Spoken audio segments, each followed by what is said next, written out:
Gaurkoan Naiade Abesbatzako bi kiderekin gaude, hain zuzen ere Alaitz Urkia eta Edurne Izagirre dauzkagu kamera aurrean, eta datozen urteetan 25 urte betetzen dituen Abesbatza honen istorioa errepasatuko dugu.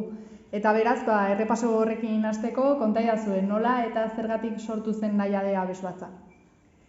Naiade Abesbatza duela 25 urte hasi zen. Beste abesbatzetan abesten genuen neska talde bat elkartu ginen, eta abesteko asmoarekin. Gabonetan urte batera gara, eta pixkat helburu horrekin, Gabonetan kalera ateratzeko,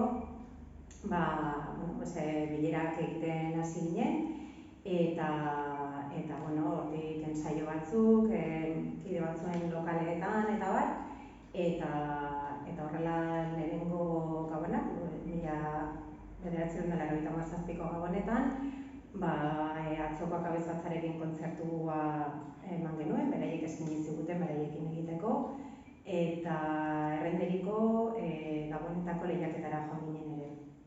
Lehenengo saria irabazi genuen, eta urtarrilean ja federatzea erabaki genuen. Eta harrezkeroztik, hemen gaude. Sorreran beraz, azaldu duzunez, emakumeentzako abesbatza bat izan zen. Zergatik erabaki zen horrela antolatzea? Aurretik ere horrela abestu dugulako. Egia esan emakumezkoen edo hautsurien abesbatza batean abestu baduzu, oso zaila da hori uztea, alde batera uztea. Segurazki mistoetan ere abestuko dute asko, baina ez genuen ez da planteatu ere misto bat sortzea. Emakumezkoak, hautsuriak eta horrela erabakitzea egitea erabaki genuen. Primeran, eta elkarrizketaren hasieran aipatu dugu, 25 urte dituela abesbatzak, ezakit denbora honetan musika koralarekiko interesa aldatu den edo bilakaera bat nabaritu aldu zuen. Hori, pixkat egoeraren arabera izan da, ez? Azkenean kontutan eduki behar da, emakumezkoak izan da, abesbatza sortu genuenean ez denak seme alabik, baina gero, urte hauetan, gehiengok eduki ditugu seme alabak eta orduan, gero gertatzen da, pisu txikiak direnean, ez dela erraza horrelako afizio bat aurrera eramatea. Baina, egoera zaila horietan ere, edo desberdin horietan aurrera atera dugu. Eta musikaki ere egoeraren arabera, ez, momentuaren arabera badira batzutan, abesbatzan dauden kantari kopuraren arabera edo proiektuaren arabera, musika ere alde batera eta bestera egiten du. Pandemiak ere nolabaiteko kaltea eragingo zuela, imaginatzen dut, ez? Bai, asko. Ezin genuen saiatu, eta moldatu behar esan ginen, ala nola telematikoki egiteko. Baina ez bakarrik pandemia garaian, gero gainera abesbatzentzako ere garai hori luzatu egin zen, hainbeste pertsona ezin genuen elkartu, eta luzatu behar zen genuen, eta zaila izan zen, baina uste dut esfortzu honen genuela mantentzeko. Gero gainera ere hasi ginean musukoekin saiatu behar genuen, eta hori ere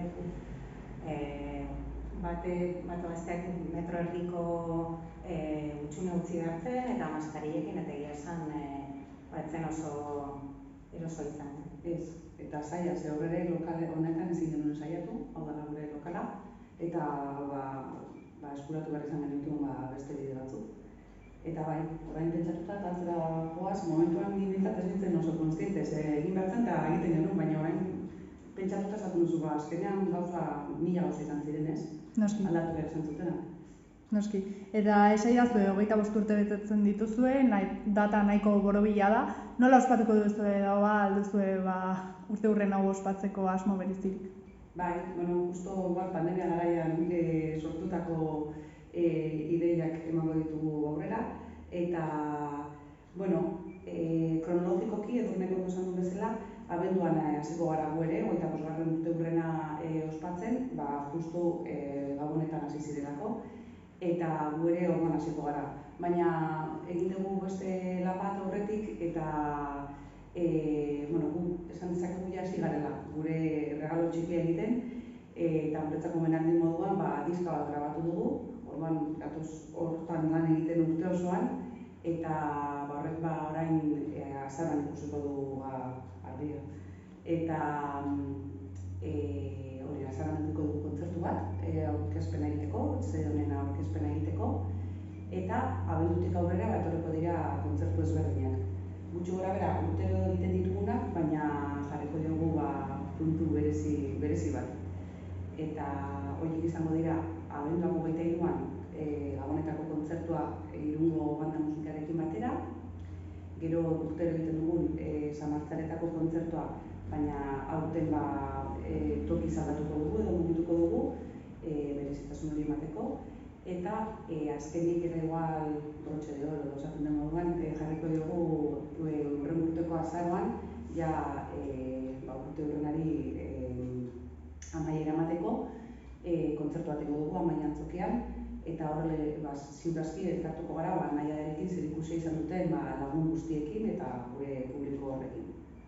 Ikusten dudanez, ez zaizkizue egitasmoak falta, ez? Eta komentatu duzun moduan, asko urtez urte errepikatzen diren hitzordu horiek dira, ez? Bai, bakarrik urtean zehar ere egongo direla gauza berezi gehiago, agian egin dugu erakusketaren bat, saiatuko gara pixkat presentzia hor urte osoan zehar tanta txikitan egoten, ez? Baina pixkat foko handienak lehenago aipatutakoak dira. Primeran, eta kontatzearren nola dago gaur egun nahiade abesbatza? Zenbat kide zarete gutxi gora behera, kide nahikoak zarete, gehiago nahiko zenituzkete, nola zaudete?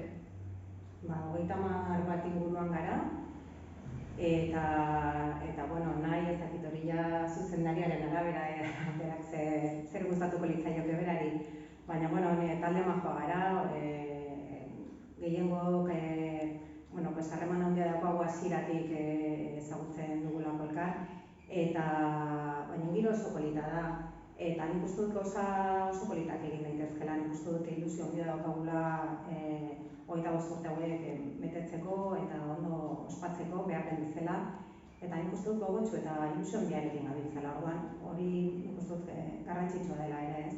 Eta hortik aurrera, aurrera lanean jarraituko dugu. Eta etorkizunera begira, erronka moduan ezakit ikusten alduzuen hori. Jende gaztea abesbatzetara erakartzea posible den, zailtasunak dauden edo nola nabaritzen duzuen zuek? Zaila izaten da esan, oso zaila.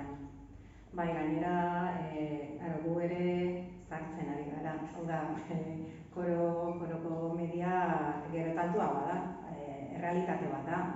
Baina, orain uste dut, momentu politan gaudela. Baina bai egia da oso zaila dela.